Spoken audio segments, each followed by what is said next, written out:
네, 안녕하세요. 우리 신앙 이야기의 박PD입니다. 네, 오늘은 도마복음 읽기 8번째 시간입니다. 23절에서 27절까지 함께 보도록 하겠습니다. 23절, 예수께서 말씀하시되 내가 천에 하나 만에 둘로 너희를 택하겠고 그들은 하나인 것으로서 서리라. 그의 제자들이 묻기를 당신이 계신 곳을 우리에게 보이소서. 이는 우리가 그곳을 찾아야 하기 때문이니이다. 예수께서 그들에게 이르시되 두 귀 있는 누구든 들음이 나으리라.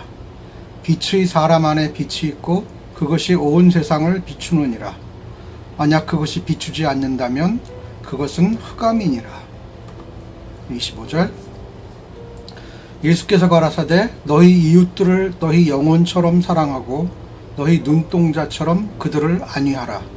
26절, 예수께서 가라사대 너희는 너희 이웃의 눈 속에서 티끌을 보나 내 눈 속의 들보는 보지 못하는도다. 너희 눈 속의 들보를 빼낼 때 그제야 너희 이웃의 눈 속에서 티끌을 제할 만큼 잘 보게 되리라.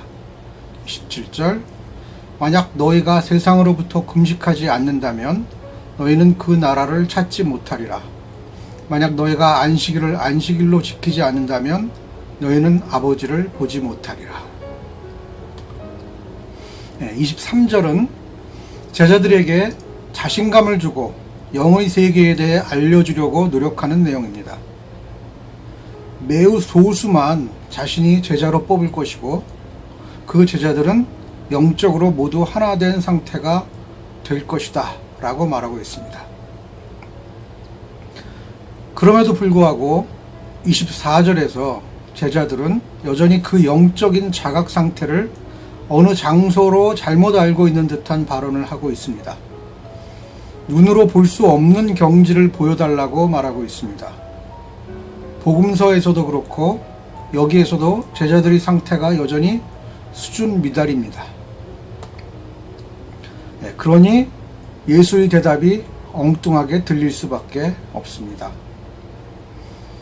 귀 있는 자는 잘 새겨들으라고 강조하며 영적인 사람에게 영적 지식, 진리의 지식인 거죠. 이 영적 지식이 있고 그 지혜가 온 세상을 비춘다고 말하고 있습니다. 당신이 계신 곳을 보여달라고 하는데 영적인 세계를 설명하며 가리키고 있는 것입니다. 피상적으로는 엉뚱한 대답 같지만 실상은 제대로 대답을 하고 있다는 말입니다.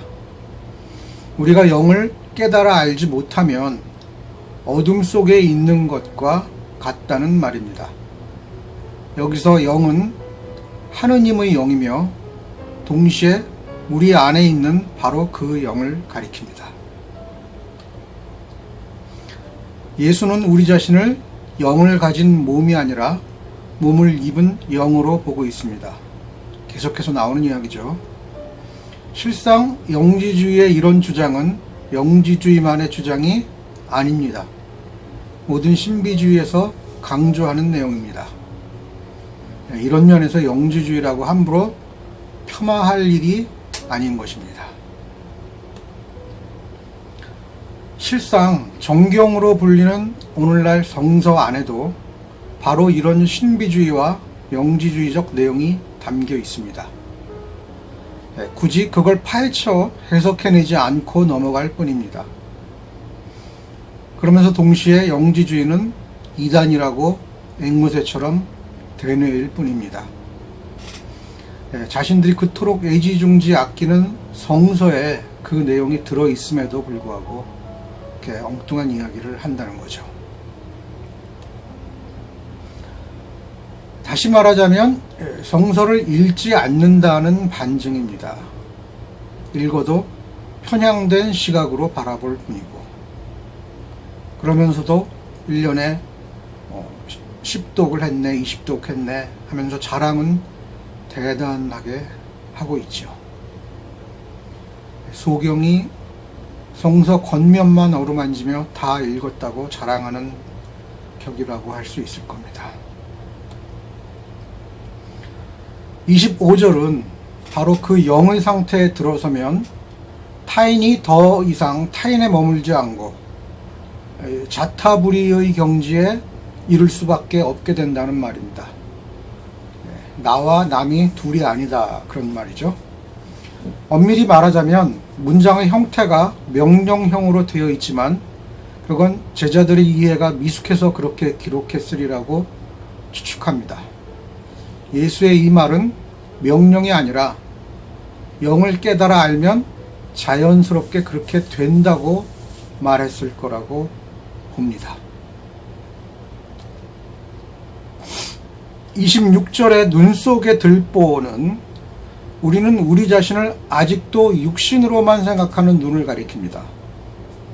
영의 눈을 뜨지 않으면 깨닫지 못하고 눈 속의 들보 또한 알지 못한다는 설명입니다. 계속해서 나오는 이야기지만 이 영적인 눈, 영적인 지식, 진리의 지식, 이런 것들을 계속해서 반복해서 이야기를 하고 있는 겁니다. 복음서에 나타난 예수의 이 비유들도 마찬가지죠. 그럼 비슷한 이야기들인데 계속 반복되고 있는 거예요. 여기서도 마찬가지입니다. 옥석을 가려내는 눈이 바로 지혜입니다. 지혜는 유대인들에게는 토라 공부를 통해 오겠지만 영지주의에서는 다릅니다. 깨달음을 통해 온다고 말합니다.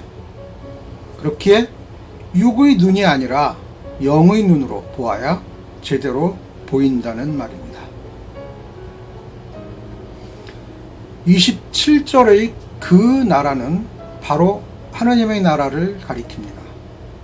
그런데 세상으로부터 금식해야 찾을 수 있다고 말합니다.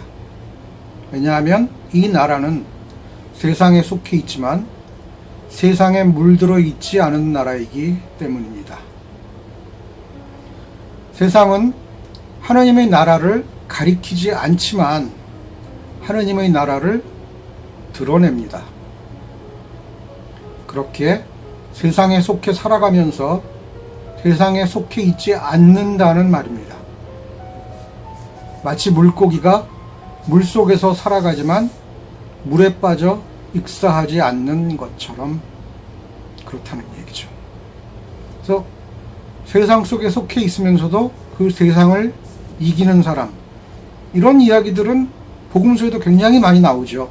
예수의 이야기로 많이 나오고 있습니다. 세상이 나를 압도하지 못하기에 세상의 원리대로 살아가지 않고 무소의 뿔처럼 홀로 세상 위에 우뚝 서서 살아가게 됩니다. 그것이 인간이 인간으로서 그 본질을 잃지 않고 살아가는 방법이기 때문입니다. 안식일은 안식일로 지켜야 한다는 말은 쉽게 말하자면 인간은 인간으로 살아가야 한다는 말입니다. 안식일은 사람을 위해 있기 때문입니다.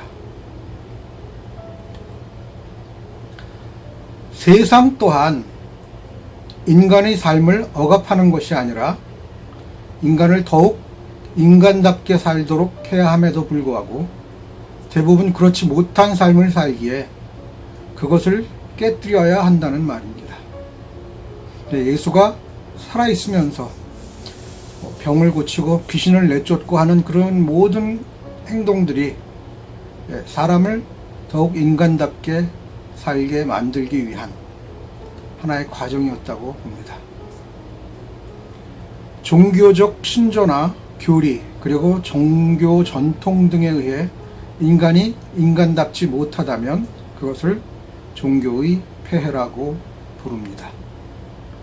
오늘날에는 이런 종교의 폐해가 너무나 크게 작용하고 있는 그런 시대입니다. 오히려 안식일의 목적에 맞게 지내야 하듯이 인간을 인간답게 살도록 하는 것이 종교의 목적이고 하느님을 보는 행위이며 바로 그것에 쉐키나 하느님의 현존이 현현하게 된다는 말입니다. 23절에서 27절까지 말씀 함께 읽어보았습니다.